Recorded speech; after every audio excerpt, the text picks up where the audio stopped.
Hello, all you lovely monster fuckers, just the same as I. Welcome to another episode of Monster Prom. Today, we'll be going back with Polly. We have two possible outcomes for today's episode, and we're going to see which one it's going to be. Let's get into it. One player, first term, short game. Spooky high school, the sweetest years of our lives. Back then we were young and unafraid. Sometimes reckless, sometimes brilliant, sometimes just stupid, but always willing to live life to the fullest. We were on a wild journey to discover who we really were. Meeny, miny, mo,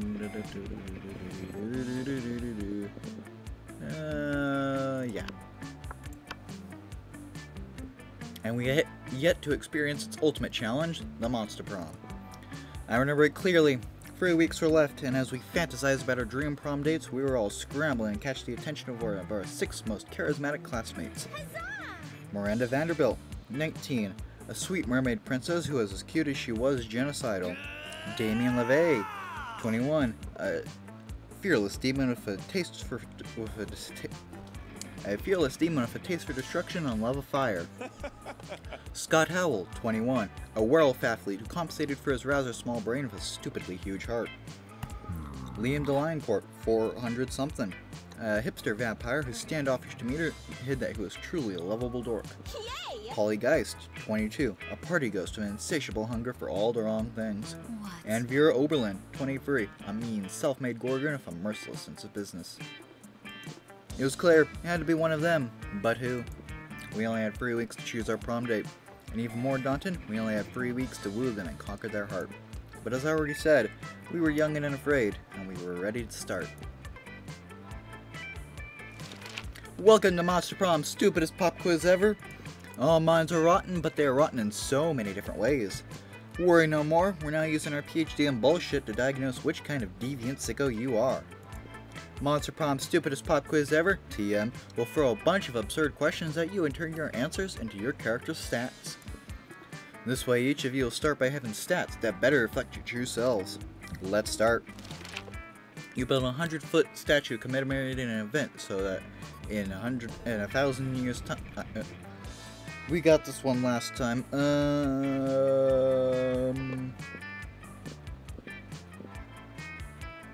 Sure, embarrassing text. If you had to have sex with an animal, which would be... we got this one last time too. Great white. You get that charm. What would be a killer accessory? Sunglasses at night. Coolness. We got this one wow. Sunglasses at night.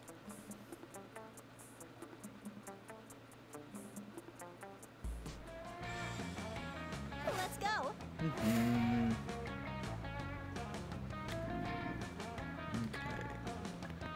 To the gym. That day, an epic dodgeball match takes place. Everything seems lost, but you deliver an inspirational speech that fuels your team's spirit, leading to a spectacular comeback. You're clearly a natural-born leader. You gain 2 charm. And here comes Liam, ranting to anyone who will listen about the failings of living flesh. I have such pity for creatures that have to consume things other than blood. Grocery shopping, cooking, chewing, it's a nightmare. No wonder there are so many fad diets. People don't want to have to choose what they eat. Like, have you heard of the Matryoshka diet? You eat a tapeworm, and then you eat a bigger tapeworm to swallow that tapeworm, and so on until all of your organs are replaced by tapeworms. It's usually fatal, but the corpses do look fabulous. Oh man, that brings back memories. The Matryoshka diet is how I died. I miss fad diets. I used to get up to the stupidest shenanigans just to get my hands on the latest food replacements. Hey bros. Whoa, you guys talking about fad diets? Sign me up. I'll do anything that'll get me more ripped. Anything. Have you heard of the Imhotep cleanse? It's where you only eat things that came from a mummy. Mummies are rare, so you get super skinny. Plus you get to rob tombs. You've heard of the Paleo diet? Now try the Jurassic diet. You can't eat anything that isn't a dinosaur. Killing a T-Rex alone will get you super buff. Hey Scott, didn't you say you had a time machine? That would be perfect for you.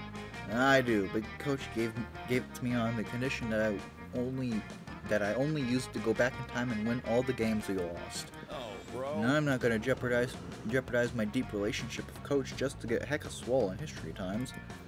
Plus, the last time I used it, I ended up in a time that looked exactly like the present, and I never figured out how to go back. It turns out the time machine is just a cardboard box Coach painted "Believe in Yourself" on. Everyone knows time travel isn't real, or is it? In any case, you lose 2 charm and 1 boldness. A net gain of -1 boldness, I guess.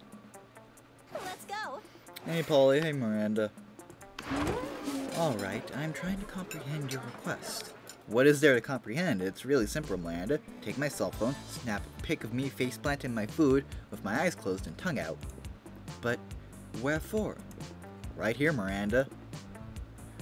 You're about to point out that wherefore means why, but luckily Polly elaborates on your own, so you don't have to look like a fucking know-it-all. It's a new meme, Miranda, like planking or dabbing. It's called food poisoning, and it's dope as fuck. Don't you have cool trends in your kingdom? I suppose we do. Oh, we have a fun trend called Revere Your Rulers. It's where you show nothing but the utmost devotion for the royal family. If you're good at it, you get a lot of likes on social media, and also not executed. Do you ever listen to yourself when you speak? I bet you know some pretty cool trends, don't you, Blue? Heck yeah, you do, don't you? I surely do. It's entitled Silverware Wear, and it's where you take your most expensive cutlery and dress it in very fancy tiny outfits. Yep, it's called dyeing. Yes, dyeing is my fucking fave! I mean, listen, the first time I did it, I was like, okay, now I don't get to be alive anymore. But then when all the cool ghost stuff kicked in, I was like, oh my god, dyeing is awesome! Everyone should dye! I'm not sure I would be into this dyeing trend. But I do know that Daddy's Reign helps many peasants achieve this meme, so it's nice to know they are becoming super popular in social media in the process.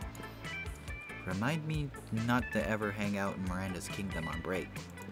But hey, Blue, maybe you and I could hang out and do some dyeing together. Yay, maybe? Yeah, yay.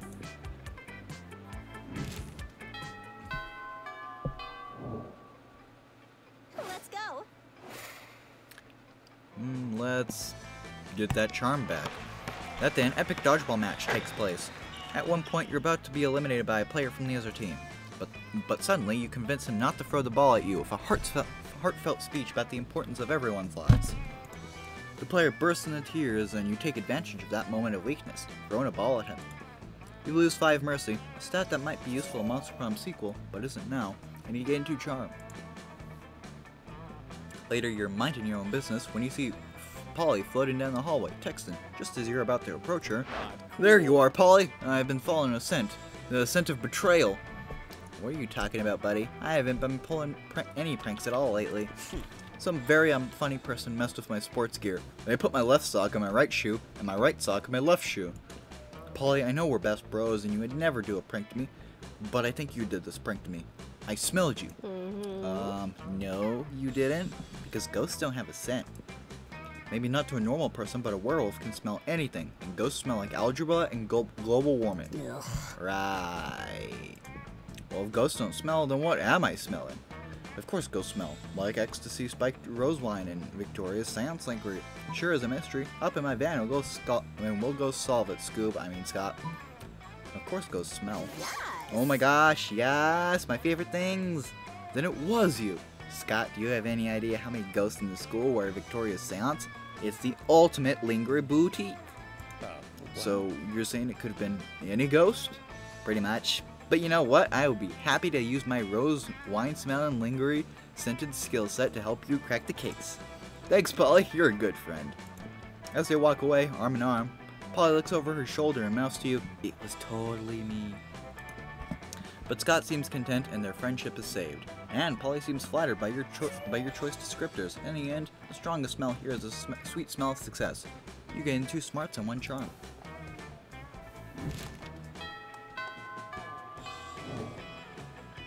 Let's go.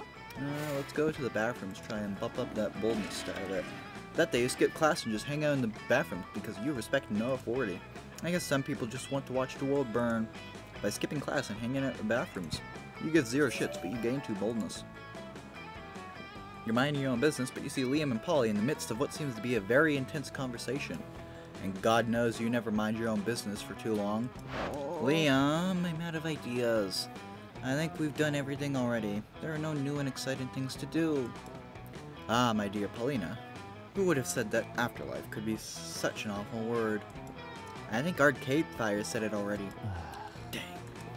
No, Liam, don't give up. There's something super fun we haven't done yet, like partying with a dead rider. Already done it, July of 1925. We're about having a ski adventure on Death Mountain with a real hippo. Been there, done that, got the t-shirt and given the t-shirt to the hippo because Death Mountain is cold and hippos don't have fur.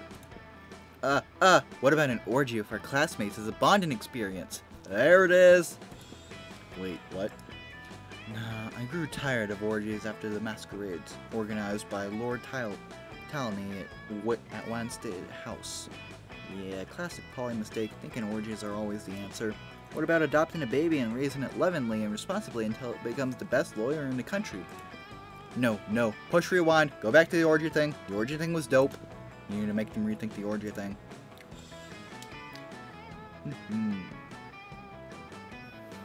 What about an orgy, but afterwards an intense chess tournament? Chess tournaments are the best pairing for an orgy. Just start chanting orgy, orgy, orgy, orgy, orgy, and hope for the best chant. You start chanting orgy, orgy, orgy, orgy. There is not much more to it. I think Blue has a point. I dismissed the orgy idea completely, but it took me hearing it said 5 times in a very loud voice to see it in a whole new light. Yes, I love anything when it's proposed in a loud, annoying tone. So, orgy it is. Anyway, there's just the 3 of us. And an orgy is just a threesome. It's time to convince some people to join Polly and Liam's good old-fashioned orgy. That name is a bit derivative, but Polly is right. I'll start the preparations. You two go hunt down some orgy attendees for us. I'm sure lots of absurd yet funny situations will take place. Fuck yeah, orgy planners unite! There you go.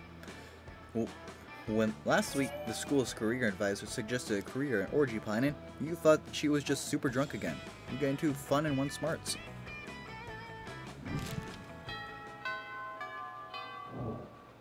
Let's go. Hello, Paul and Damien. You arrive at your chosen table to find Damien dejectedly hefting a ball of mashed potatoes while Polly sadly passes her hand through the same. Seriously, what do we have to do to get a food fight started in this cafeteria? I honestly don't know. I tried throwing potatoes at people and yelling, "Food fight," but I think everyone is too scared of me to fight back. And I can't throw any food because of my stupid ghost hands. Plates, mirrors, antique furniture, sure, but not food. There's got to be a way to provoke a food war. My dads are always telling me to be more political. But we're not political. Your strength is hidden things, and my strength is being unbelievably hot all the time. You know it. Unbelievably hot! That's it! We'll set the cafeteria on fire! Wait, no, that's not a solution. That's just arson. Why do I always jump straight to arson?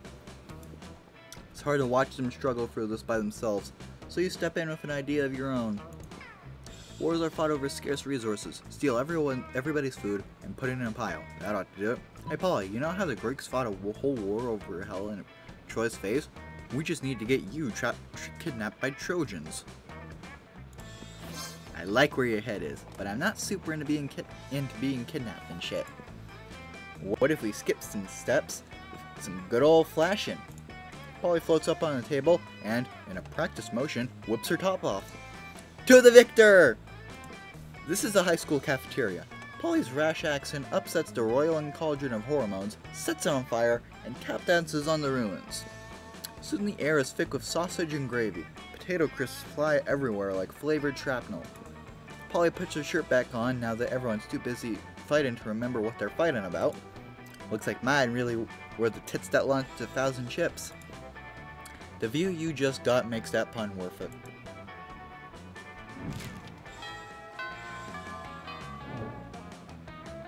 Let's go. To the outdoors. That day during recess, you start a half-hour rave that goes full crazy. You have no idea how it escalates so much, but at one point there are like 300 people. someone summons demons from a nightmare dimension, the consequences might distort the fabric of reality itself. But who cares? It's a rad party. You're getting too fun. Well, that orgy ain't gonna plan itself, so it's time to convince your classmates to join. You spot Damien and Scott, so you go for it. Hi. Hey, sweethearts! Blue and I, the lovable fan favorite Polly, are recruiting people for a very special event. Oh, are we doing a purge night? I love purge nights. No, Damien, I know this trick. They tell you you're going to a very special event, then it's the vet. Whoa, fuckheads, are you bringing us to the event? Not cool. No, stop it. It's an orgy. We're looking for people for an orgy. Give me 5 minutes and I'll convince you why you should come. We're in. What? It's an orgy. We're high schoolers in our 20-somethings. No more explanations needed. Yeah, I love being in the nude. But wait, a lot of our classmates will be there, Scott. There will be tons of social pressure at an event like that. And social pressure is a bad thing. It is, right? Yeah, the worst thing for us. Oh no! I don't want to miss an orgy, but we have to find a way to be the coolest dudes at an orgy. It's thinking time. You don't have high hopes of them coming up with a bright idea that doesn't involve setting the orgy on fire, so you need to give them a better alternative. You can study this book, the little book of orgy etiquette. Take off your clothes, but not your good manners. Wear fancy hats. It's true that fancy people do usually wear fancy hats. And fancy people are cool. Yeah, this sounds like a plan. I can wear one of those hats with a feather on it. And I can wear a top hat. I can see it now, Scott. Hey, what a nice orgy. Who are you? Who are those two fancy gentlemen? Could that be Damien and Scott? Yeah, I can barely recognize them under all that fanciness. And under those hats. That's a very nice thing to say about us, Damien. It is indeed, Scott. And we're just 2 fancy hats away from it. Hooray! Let's go find some fancy hats. Well, that was as stupid as it was effective, Boo. I take my fancy hat off to you. Fancy hats are always the answer. You gain 2 creativity and 1 fun.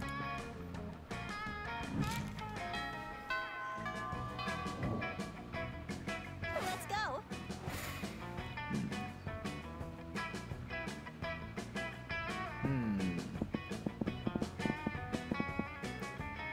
To the gym. That day, an epic dodgeball match takes place.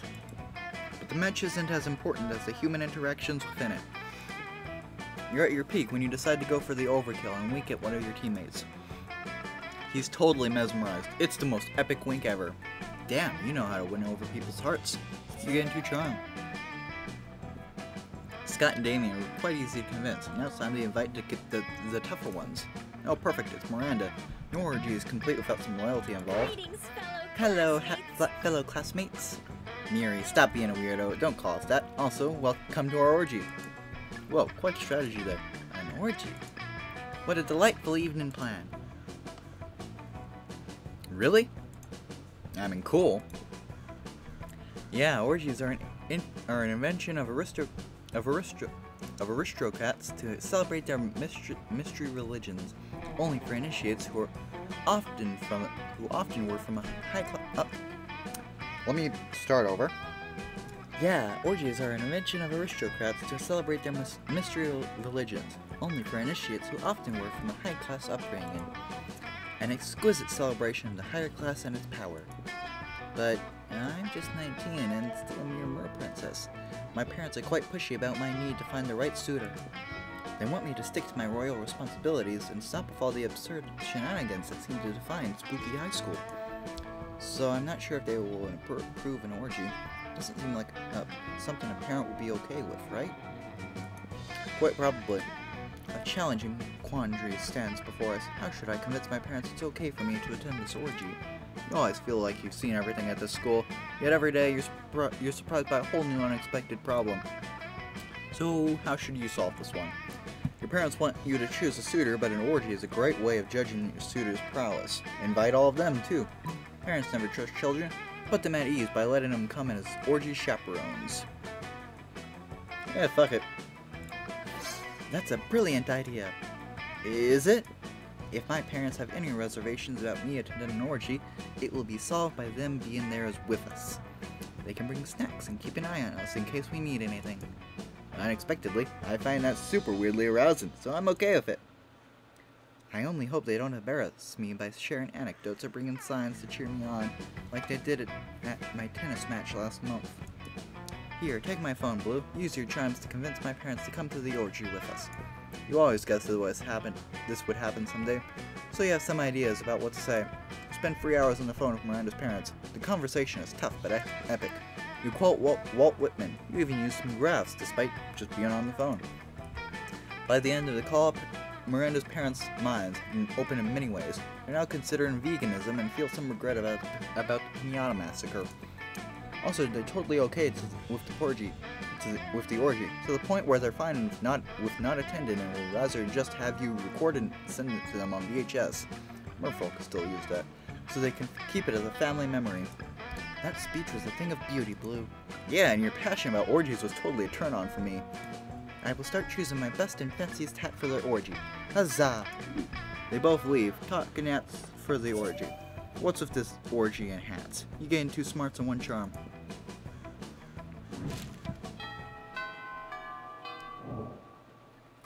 Let's go. Hello, Polly, Miranda, and Coven. You arrive at your table to find the Coven eating and Miranda and Polly's screaming. We're under attack! Alarm! Alarm! Summon the guards! They're using their bizarro mind powers on me. The cute tall one is my less attractive evil twin. She uses shades just like me. Clearly because the evil twin thing. We're not attacking anyone. We're eating. What do you mean less attractive?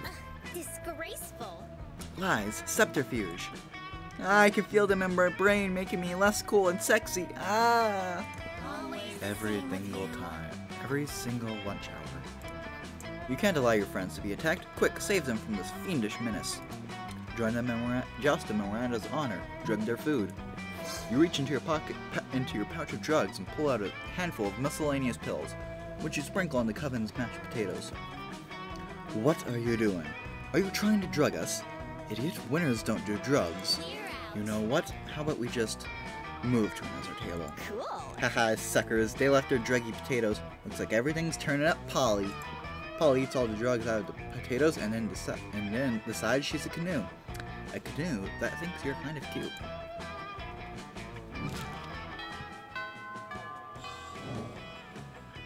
Let's go.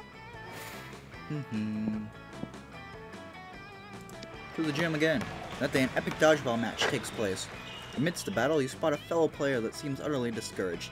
She thinks she is not worth anything at dodgeball, and she attempts to throw a ball at herself. You explain to her the many ways you think she's unique and wonderful, while also defending the many pleasures in life. With your help, she's capable of finding reasons to keep playing and gains a sense of self-worth. You gain 1 BFF. Sadly, she's not part of this game, so that beautiful friendship will take place off-screen. And 2 charm. When you started this whole orgy thing, you always knew this day would come. You had to talk Vera into the orgy. Even Miranda turned out to be quite into orgies. Who would have thought? But Vera, you're still not sure how she'll take the invitation. No. But it's always the same with you, Polly. Don't get me wrong, I appreciate some good sex, if good enough. But with you, it's always sex, girl. I don't want to encourage this behavior of yours. You should challenge yourself to be more than this happy-go-lucky sex and drugs caricature. I am. You know I'm also fucking good at literature and chess thanks to my family. Yeah, I know, but how often does that come up when facing wacky misadventures? I just want to keep some backstory details to myself so they're more surprising when discovered. It's 101 in good character building. Sure, then ping me when you want to plan a chess tournament or a literary picnic. You're a party pooper. I'm out. She phases out. You're left alone with Vera. I understand her take on this, but the thing is, she never said she dislikes the idea of an orgy itself. She just dislikes Polly's fixation of sex. So you think you can actually solve that while also focus on Vera's interests. Polly might be all about sex, but she's pouring her soul into this because she wants to go beyond just sex. This notebook shows her super weird, out-of-the-box ideas for the orgy. Vera, a blowjob is about sex. A threesome is about sex. But an orgy is about networking. Look at all of the people who are coming. Tell me more. You sure the guest list for the orgy? Somehow you and Polly have been so focused on this that the guest list is kind of crazy. Scott, Miranda, what? You have 4 Fortune 500 CEOs. What's this? You got an Arab sheik. I've been trying to negotiate with him to get a better price for my oil imports for some of my ventures. Oh, and the Silicon Valley tech mogul. I've wanted to license some of her tech to a guy I know in the freight sector for a very long time. This is pure gold, Blue. I think I can even ignore the creepy fact that these people are attending an orgy planned by high schoolers. I might even use that as leverage to blackmail, to negotiate with them. Okay, Polly, you can come out of the ghost zone. I'm in. Yes! I knew you were spying on us, you creepy, voyeuristic, cute little idiot. You know me. So it seems it's a wrap. This orgy is bound to be epic. You gain 2 fun and 1 charm. We will Hi. grab Polly. Let's go. Hey, Boo. Sure, we have a plan for prom night, right? And by plan, I mean a fucking awesome orgy. You know, sex isn't everything for sure. But oh boy, is it hella nice. It's orgy Prom night time. comes and all of you miss prom because it's clearly stated an orgy is way better than prom. And what a night. Lots of people attend. There are lots of activities, a puppet show, and an Indonesian cuisine class, a complete live orchestra. Oh and yeah, lots of kinky sex. Like, lots of it. It's a magical night. You never expected an orgy to be such a bonding experience. This will definitely be an orgy to remember. Blue, most likely to survive for a year drinking only her own pee. Polly's quote, what doesn't kill you makes you stronger, but what does kill you makes you a sweet kick-ass ghost. We've now seen half of the endings in the base game.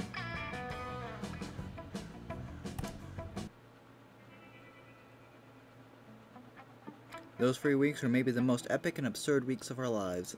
After the Monster Prom, we kept on living our lives, falling in love, battling for friendship, and learning about who we were and who we could be. And you know what? Like it always does, life happened, and it was wonderful. Polly took a summer job as the ghost of Christmas present. She spent most of her time partying. There was almost no work because, you know, it was summer. Scott became a world-renowned athlete, but he ended his career to come back to his hometown and take on the job of the athlete he admired the most. Now he's back at high school again, working as the coach. Vera realized she was a character in a video game, which infuriated her. She spent her life making connections and building powers. Because she's not part of the game, she plays the game. So be careful, maybe now she's the one pulling your strings. For those 3 weeks, the Monster Prom seemed larger than life, and it was gone, just like that. The battle for Monster Prom might have ended then, but there were plenty of battles left in that war called youth. But once again, we were young and unafraid, and we were ready to start. That's our episode for tonight, folks. We're almost done with the base game. I'll be moving on to second term for the rest of the endings pretty soon. See you next time.